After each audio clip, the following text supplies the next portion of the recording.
झाड़ू लगा रहे हो आप और चींटी मर जाए और उसके बाद आप राम राम राम कह दो तो उस पाप से आपको तुरंत मुक्ति मिल जाती है। समझ में आ रहा है? क्योंकि कलयुग केवल नाम आधारा, सुमेर सुमेरी नर। ठीक है, आपकी गाड़ी चल रही है, कुत्ता सामने आ गया और वो मर गया, आपने तुरंत बोला राम राम राम राम भगवान, मैंने जानबूझ, आपको अफसोस हुआ, उसी समय पाप मुक्त हो गए आप, क्योंकि आपने गलती से किया है। तो आप गंगा में डुबकी लगा लोगे, घर जाकर गंगा जल पी लोगे, मेरे एक एक शब्द को ध्यान से सुनिएगा, तो आप पाप मुक्त हो जाएंगे। लेकिन आप जानते हैं कि ये जीव जीवित है और उसके बावजूद भी अगर आप उसके ऊपर गाड़ी चढ़ा देते हैं, उसके बाद भी आप उसको मार देते हैं, उसके बाद भी आप अपना पेट भरने के लिए और उसका खून बहा देते हैं, तो आप दुनिया की किसी भी गंगा में जाकर डुबकी लगा लो, उद्धार होने वाला नहीं है, क्योंकि वो पाप जानबूझ करके किया गया है। मेरी बात समझ में आ रही है?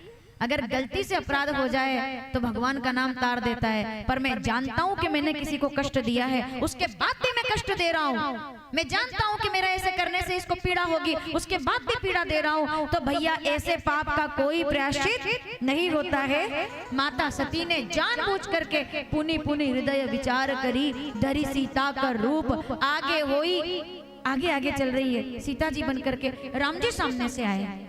क्या वो नहीं जानती थी कि अगर मैं ऐसा मजाक करूंगी तो इनको दुख होगा? जल्दी से बताइए।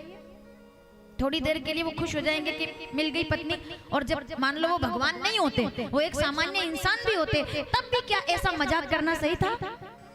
वो खुश हो जाते कि पत्नी मिल गई और फिर ये कहते कि मैं सती हूँ, तो वो कितने दुखी हो जाते कि ऐसा मजाक क्यों किया जबकि मैं दुखी था। ठीक है, जानबूझ करके सीता जी का रूप धरा और रूप धरकर आगे आगे चलने लगी, तो राम जी सामने से आ रहे थे।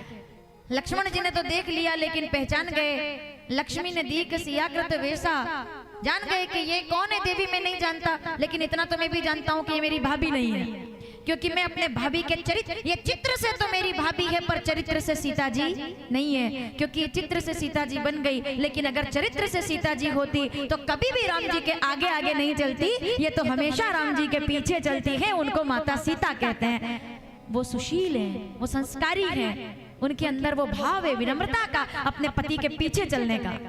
तो ये चित्र से तो सीता जी हैं लेकिन चरित्र से सीता जी नहीं है। तो लक्ष्मण जी मौन रहे, राम जी का सामना हो गया, अब आमने सामने हो गए, बात तो अब करनी पड़ेगी, कहेंगे मुझसे सीता कहाँ गई थी, सामने आकर खड़ी हो गई ऐसे एकदम। आपने टीवी में 30 साल पहले वाली रामायण देखी होगी, क्या हुआ था उस समय, तो वो खड़ी हो गई सामने, राम जी सामने आए, ऐसे ही थोड़ी, पुराण पुरुषोत्तम है वो, उनके जवाब का तरीका क्या बात है। राम जी सामने आए, होना यह चाहिए था कि हाथ पकड़ करके पूछते कि क्या हुआ है, सीता कहाँ गई थी, लेकिन जैसे ही राम जी ने जगदम्बा को सामने देखा और विचार किया, माता सती ने कि अब पूछेंगे, लेकिन तभी मेरे राघवेंद्र सर एक शब्द नहीं बोले और बिना बोले सबसे पहला जवाब, दोनों हाथ पकड़ने के लिए नहीं उठाए, करबद्ध होकर के हाथ जोड़े और पीछे तक के बैठे लोग सावधान, दोनों हाथ जोड़कर कहते हैं मां, वो पत्नी के रूप में है सामने, मैं दशरथ नंदन राम छोटे भाई अनुज लक्ष्मण के सहित माँ जगदम्बा को द्वितीया तिथि पर चैत्रीय नवरात्रि में माता ब्रह्मचारिणी को खरियार रोड के पूरे पंडाल के साथ प्रणाम निवेदन करता हूँ।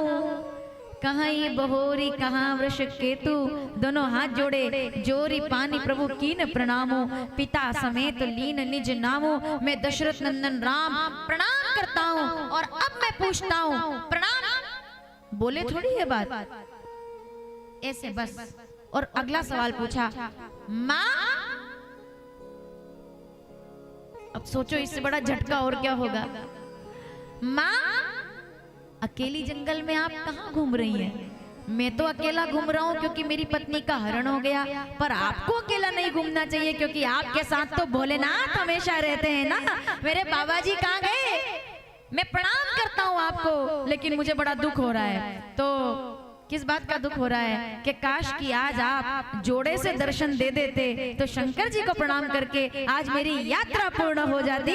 मैं जगदम्बा को प्रणाम करता हूँ। समझ में आ रहा है माता?